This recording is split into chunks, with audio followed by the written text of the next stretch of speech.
성경 말씀 보겠습니다. 성경 말씀은 골로새서 1장 14절 말씀입니다.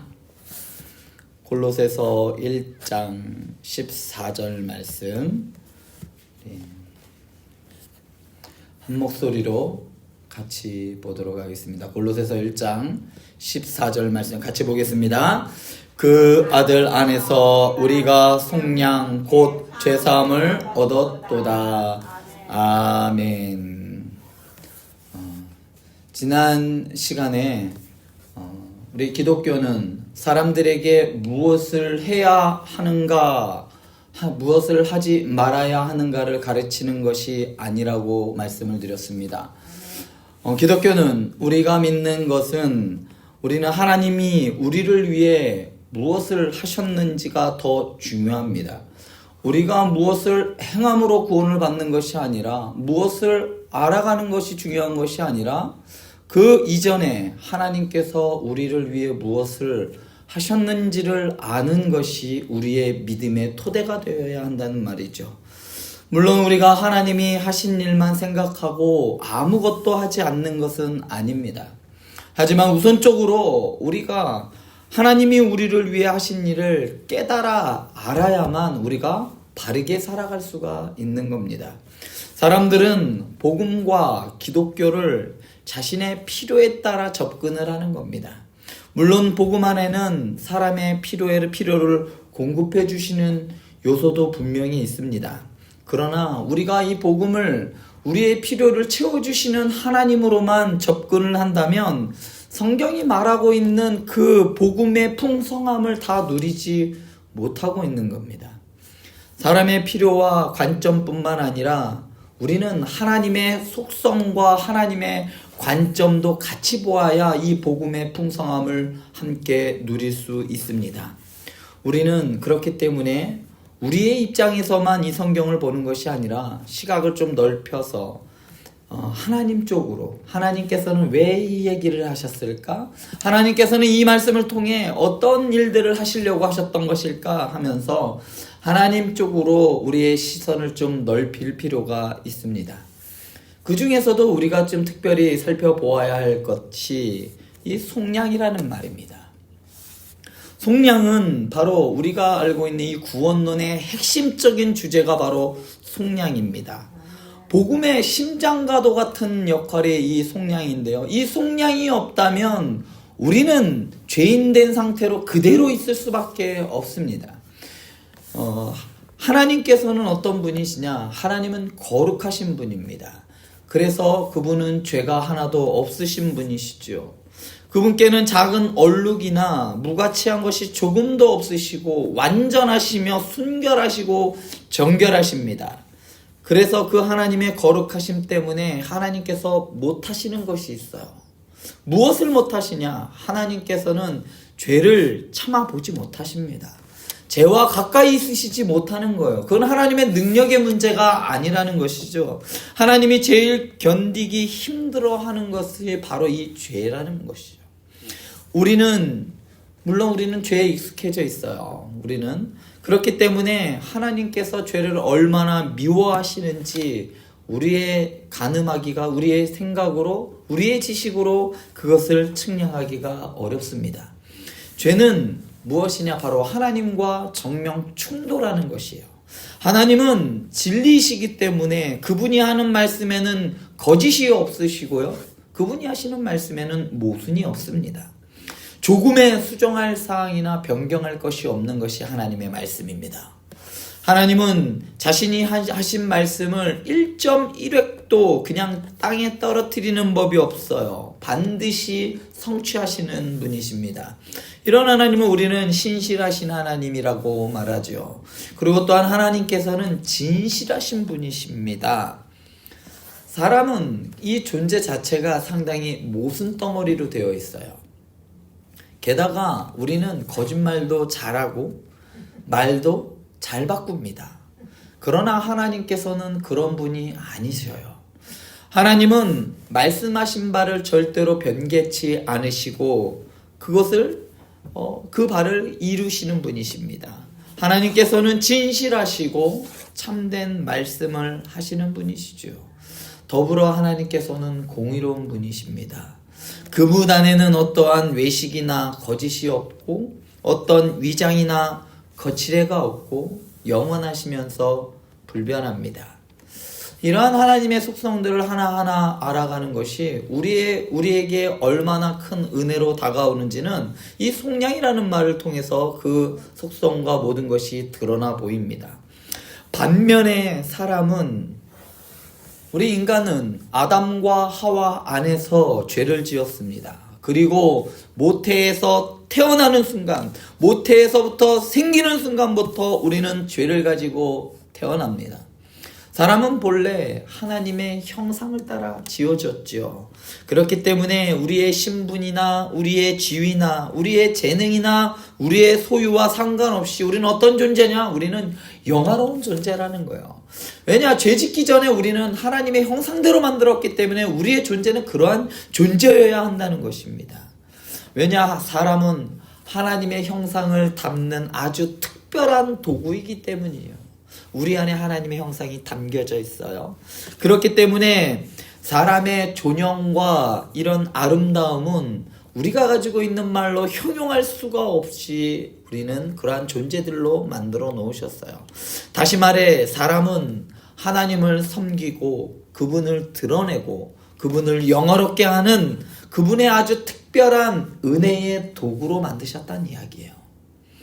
사람은 하나님을 대신하여 그래서 만물을 다스리는 자로 세우셨어요. 그런데 사람들에게 하나님께서는 주의를 주셨습니다. 만물을 다스리다 보면 마치 내가 주인인 것처럼 생각할 때가 있어요. 내가 최고인 것처럼 생각할 때가 있다는 이야기입니다. 그래서 하나님께서 만들어 놓은 것이 선악과예요. 그것을 볼 때마다 무엇을 생각하라? 창조주를 기억해. 그리고 나는 피조물이야. 그것을 분명하게 하시기 위해서 하나님께서 만들어 놓았어요. 그런데 인간이 하나님께 죄를 지었습니다.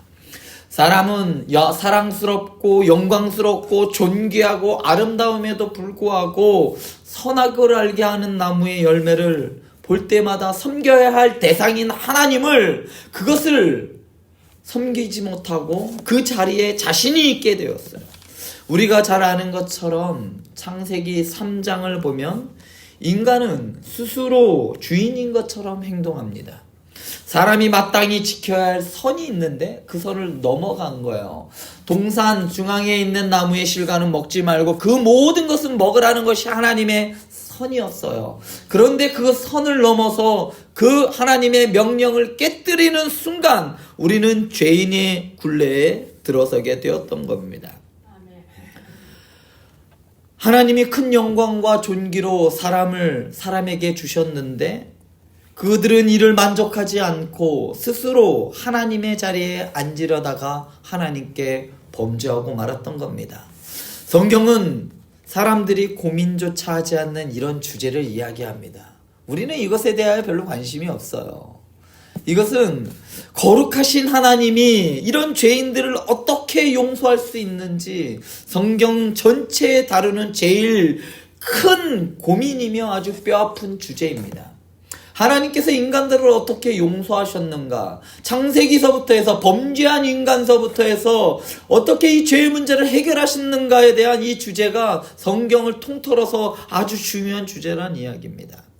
하나님께서는 우리가 잘 아는 바와 같이 말씀 하나로 온 천지 만물을 창조하셨어요.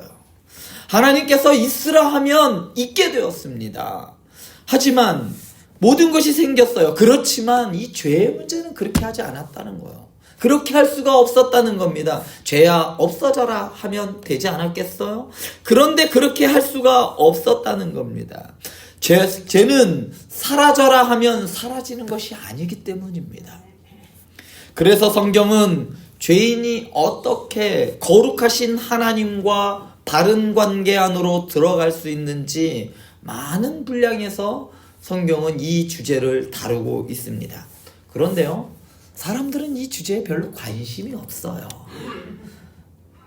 사람들은 어떻게 우리가 죄 용서를 받았는가에 대한 그것에 대한 관심은 별로 갖지 않습니다. 오히려 자신의 필요에 따라 이 주제에서 그래, 하나님이 우리를 사랑하시니까, 사랑의 하나님이니까 그냥 용서해 주셨어, 그냥 이렇게만 이야기하려고 합니다. 그러나 성경이 이야기하는 이 하나님과 죄 지은 사람들의 이 관계 회복에 엄청나게 많은 분량을 쏟아붓고 있습니다. 이 이유는요, 하나님이라 할지라도 죄라는 주제를 다루는 것이 얼마나 어려우셨는지 역설적으로 보여주는 것이라고 저는 생각합니다.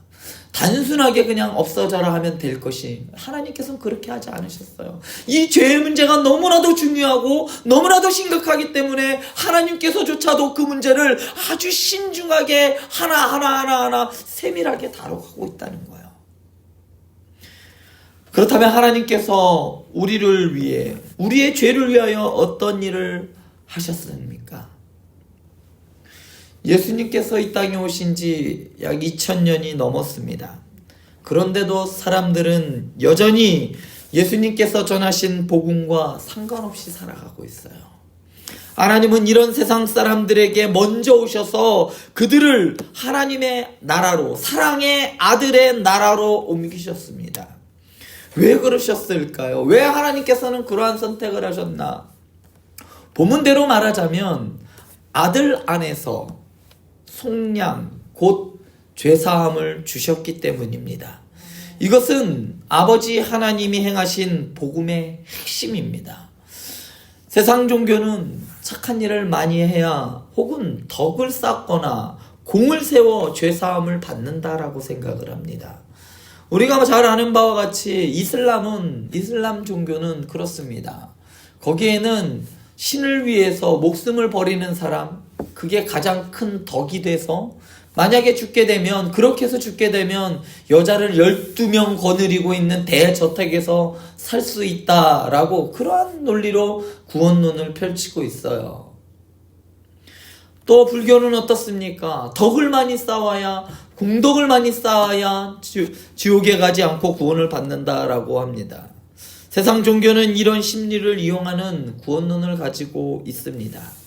그런 종교는 죄를 보상할 수 없는 더 선한 일, 죄를 상쇄하고도 남을 더 많은 덕과 혹은 더 깨달음, 이런 것들로 구원론을 전개합니다. 그렇지만 우리가 믿는 이 기독교는 그런 면에서 완전히 그들과 이야기가 달라요. 구조가 다르지요. 죄 사함은 세상 종교의 방식으로 이루어지지 않습니다. 무엇인가를 얻으려면 무엇인가를 내놓아야 하는 이러한 기브 앤 테이크, 이러한 형식으로 이루어지지 않습니다. 우리가 죄를 상쇄하기 위해 착한 일을 많이 하면 좀 죄의 기능을 약화시켜서 양심을 일정하게 무디게 할 뿐이에요.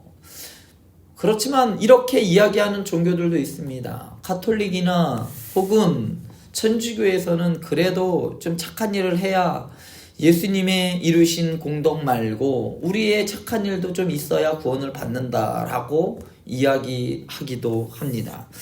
그것이 우리가 이해하기 편하기 때문이에요. 우리는 무엇인가를 얻으려면 무엇인가를 주어야 한다는 생각을 항상 하기 때문입니다. 그런데 성경은 그렇게 이야기하지 않습니다. 14절 말씀은, 오늘 본문 말씀은 아버지 하나님이 아들 하나님 안에서 우리를 행하신 속량이 사람의 죄 문제를 해결하는 유일한 길이고 참된 길이라는 것을 보여주고 있습니다. 이 말씀에서 사람이 할 수 있는 것은 아무것도 없다는 거예요. 그냥 하나님께서 계획하시고 하나님이 행하셨다는 겁니다. 속량이 기독교가 선포하는 복음이고, 그리고 세상을 향한 좋은 소식임을 알려주는 말씀이기 때문이죠. 그렇다면 이 속량이라는 건 뭘까요, 도대체? 이 속량이란 노예나 종살이를 하는 사람의 몸값을 지불하고 난 후에 그를 자유롭게 해주는 것을 속량이라고 합니다. 전쟁을 많이 하던 과거에는 전쟁에서 패하면 그 사람들을 끌어다가 다 포로나 노예로 삼았습니다.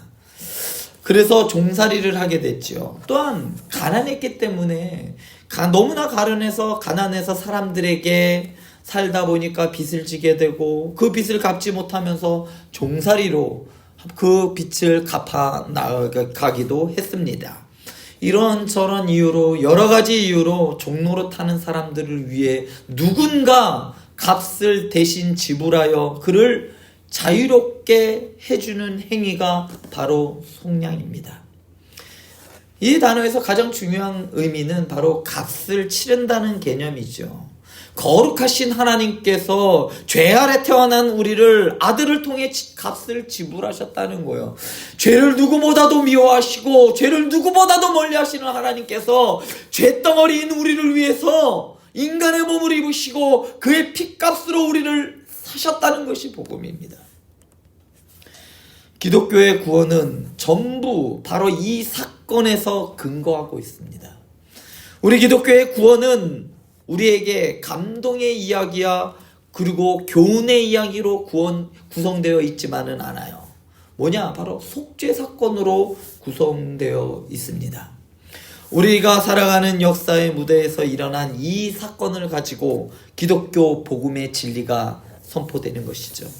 아버지 하나님이 아들 하나님 안에서 우리를 위하여 값을 치러주신 사건, 값을 지불하여 죄 사함의 길을 열어주신 사건이 바로 복음입니다.